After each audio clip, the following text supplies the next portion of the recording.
सोचिए, अगर आपको ऐसी जेल में कैद कर दिया जाए जहां से भागना लगभग नामुमकिन हो और चारों तरफ हजारों किलोमीटर तक सिर्फ बर्फ ही बर्फ हो। कहानी की शुरुआत साइबेरिया की एक ठंडी और सुनसान जेल से होती है, जहां कई जर्मन सैनिकों को लाइन में खड़ा किया गया है। दरअसल वर्ल्ड वॉर 2 खत्म होने के बाद रूस ने बहुत से जर्मन सोल्जर्स को कैदी बना लिया था और उनसे दिनरा कोयले की खानों में काम करवाया जाता था। हैरानी की बात यह थी कि इस जेल की सिक्योरिटी उतनी मजबूत नहीं थी, लेकिन फिर भी कोई कैदी यहां से भागने की कोशिश नहीं करता था। वजह थी इस जगह की खतरनाक लोकेशन, क्योंकि इस जेल के चारों तरफ जहां तक नजर जाती बस बर्फ ही बर्फ फैली हुई थी। ये जेल किसी भी इंसानी बस्ती से करीब 14,000 किलोमीटर दूर थी। इसीलिए अगर कोई कैदी यहां से भाग भी जाता तो साइबेरिया की जमा देने वाली सर्दी में उसका बचना लगभग नामुमकिन था। चारों तरफ हजारों किलोमीटर तक फैली बर्फ के बीच बनी इस जेल से भागने की हिम्मत कोई नहीं करता था। लेकिन उन्हीं कैदियों के बीच एक ऐसा कैदी भी था जिसका दिमाग बेहद तेज था। उसका सिर्फ एक ही सपना था, किसी भी तरह इस जेल से भागकर अपनी बीवी और बेटी के पास वापस लौटना। उस कैदी का नाम क्लेमन फायरल था। उसे इस जेल में पूरे 25 साल की सजा काटनी थी, लेकिन क्लेमन यह बिल्कुल नहीं चाहता था कि उसकी आधी जिंदगी इसी जेल में गुजर जाए। उसके मन में बस एक ही ख्याल था, किसी भी तरह इस जेल से भागना, और किस्मत से एक दिन उसे मौका भी मिल गया। क्लेमन चुपचाप एक कोयला ले जाने वाली मालगाड़ी में छिपकर बैठ गया और उसी के साथ वह जेल से दूर निकल गया। जेल की दीवारों से बाहर आते ही जब उसने खुले आसमान में चमकते सितारों को देखा तो वह खुशी से झूम उठा, लेकिन यह आजादी ज्यादा देर टिक नहीं सकी। थोड़ी ही दूरी पर उस मालगाड़ी को रोक लिया गया। क्लेमन ने जैसे ही बाहर झांक कर देखा, उसके सामने एक रूसी सैनिक बंदूक ताने खड़ा था। बदकिस्मती से वह यहीं पकड़ा गया। जेल से भागने की कोशिश के जुर्म में उसे सख्त सजा दी गई और इस बार उसे एक ओपन एयर सेल में बंद कर दिया गया।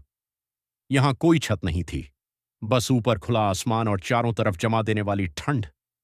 उस ओपन एयर सेल में सर्दी इतनी ज्यादा थी कि क्लेमन की हालत खराब हो गई। ऊपर से रात में होने वाली बारिश ने उसकी मुश्किल और बढ़ा दी। वह वहां कुछ घंटों के लिए नहीं बल्कि पूरे 2 दिनों तक उसी खुले सेल में बंद रहा। 2 दिन बाद अगली सुबह जेल का वार्डन उसके पास आया और उसे उस सेल से बाहर निकाल लिया। हैरानी की बात यह थी कि वार्डन ने उसे खुद टॉर्चर नहीं किया। उसने बस इतना कहा, तुम्हारे साथी बेसब्री से तुम्हारा इंतजार कर रहे हैं। क्लेमन को अभी यह समझ नहीं आया था कि उसका क्या मतलब है, लेकिन जैसे ही वह अपने साथियों के पास पहुंचा, उसने देखा कि वे सब लाठियां और डंडे लेकर उसी का इंतजार कर रहे थे। बाकी कैदी क्लेमन पर बहुत गुस्सा थे, क्योंकि उसके भागने की कोशिश की सजा उन्हें भी मिली थी। पिछले 2 दिनों से सभी कैदियों को भूखा रखा गया था। अब क्लेमन को वार्डन की बात समझ आ चुकी थी कि उसने क्यों कहा था तुम्हारे साथी तुम्हारा इंतजार कर रहे हैं।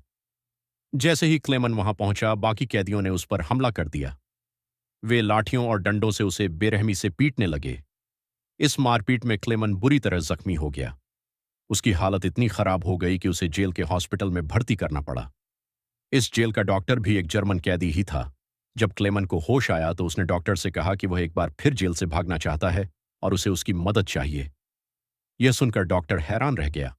इतना सब कुछ सहने के बाद भी क्लेमन हार मानने को तैयार नहीं था। डॉक्टर ने उसे समझाया कि इस जेल से जिंदा भाग पाना लगभग नामुमकिन है, और अगर किसी तरह वह बाहर निकल भी गया तो साइबेरिया की जमा देने वाली सर्दी में उसका बचना बहुत मुश्किल होगा।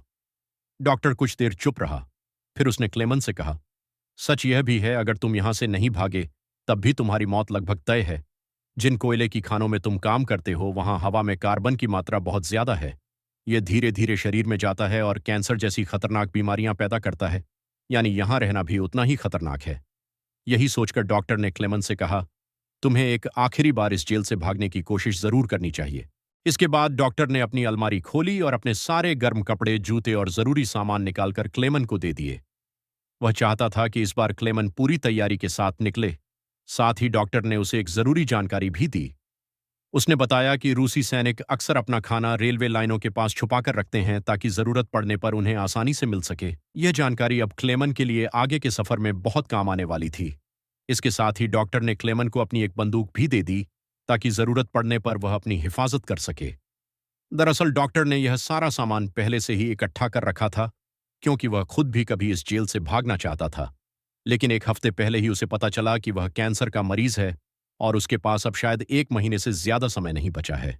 इसीलिए उसने फैसला किया कि अब यह मौका क्लेमन को मिलना चाहिए। डॉक्टर ने क्लेमन को एक लंच बॉक्स भी दिया और उससे कहा, अगर तुम जिंदा बच गए तो इसे मेरी फैमिली तक पहुंचा देना और उन्हें बता देना कि मैं अब इस दुनिया में नहीं रहा। उसी रात अंधेरे का फायदा उठाकर क्लेमन एक बार फिर जेल से भाग निकला, लेकिन इस बार उसने मालगाड़ी का सहारा नहीं लिया बल्कि पैदल चलने का फैसला किया। वह पूरी रात लगातार चलता रहा और सुबह होने के बाद भी नहीं रुका, क्योंकि उसे हर पल डर था कि कहीं रूसी सैनिक उसे फिर से पकड़ ना लें।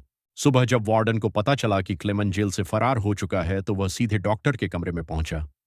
उसे शक था कि इस भागने में डॉक्टर का हाथ जरूर होगा, लेकिन जब वार्डन वहां पहुंचा तब तक बहुत देर हो चुकी थी। डॉक्टर पहले ही अपनी जान ले चुका था।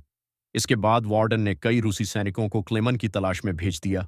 उसने साफ आदेश दिया कि क्लेमन को जिंदा पकड़कर वापस लाया जाए। सैनिक कई दिनों तक आसपास के इलाके में उसे ढूंढते रहे, लेकिन उन्हें क्लेमन का कोई सुराग नहीं मिला। दरअसल क्लेमन की किस्मत उसका साथ दे रही थी। लगातार हो रही बर्फबारी उसके पैरों के निशानों को मिटा रही थी। इसी वजह से सैनिकों के लिए उसे ढूंढ पाना दिन ब दिन मुश्किल होता जा रहा था। कई दिनों की तलाश के बाद ज्यादातर लोगों को लगने लगा था कि क्लेमन इस भयानक सर्दी में जमकर मर चुका होगा, लेकिन वार्डन इस बात को मानने के लिए तैयार नहीं था। वह अच्छी तरह जानता था कि क्लेमन बेहद मजबूत इंसान है और इतनी आसानी से हार मानने वालों में से नहीं है। इसलिए उसने सैनिकों को उसकी तलाश जारी रखने का सख्त आदेश दिया। वहीं दूसरी तरफ क्लेमन अब भी जिंदा था। वह पूरे हौसले के साथ बर्फीले तूफानों को पार करता हुआ लगातार आगे बढ़ रहा था। इसी के साथ सच्ची कहानी पर बनी यह फिल्म यहीं खत्म होती है।